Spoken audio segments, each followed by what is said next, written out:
What are your expectations for how this debate and this discussion between the federal government and our leaders in Maine and leaders at the local level in MS 8051, how will this evolve over the next couple of days? Well, keep in mind we're talking about two separate things. We're talking about the state versus the federal government here, or the governor versus the president on what right does he have to withhold money. That's one thing, a huge thing. The other is the issue of transgender student rights and student athletes, and that has to play out at the state level. I think that's where your answer is going to be. Yeah, I concur with Pat. Let's leave the students out of this.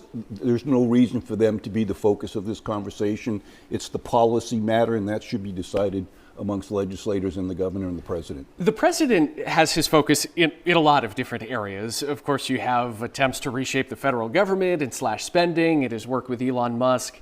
Is this issue and the spat which occurred on Friday, now more than 48 hours ago, is the president going to maintain his focus here, or is there a chance that this blows over? It's hard to know in this news environment. Let Ethan weigh in on that one. Yeah, that he's dug in on.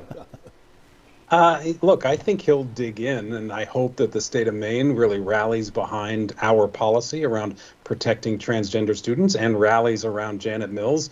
Look, I mean, she's very used to standing up to bullies, and I think Donald Trump was not expecting to have her snap back at her the way she did. She will not back down, and maybe the consequence of all of this is that she actually decides to run against Susan Collins, see if she can really stick it to Donald Trump in 2 years. Ethan, do you think that the president knew of speculation there among political observers and insiders that Governor Mills might seek another office after her current term in the Blaine House? Do you think that the president was referring to that in the exchange where he said, hey, good luck running again for any position?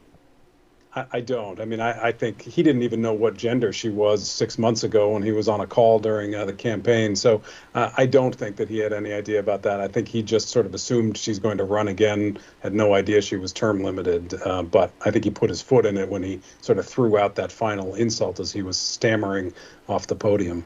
I think he knows who Janet Mills is now. Yeah, right. Yeah, he didn't know about a month ago when he accidentally referred to Governor Mills as he. Let's move on with the understanding that this is about fairness. Is it fair to young girls and women to be in competition with people who are biologically stronger and fitter?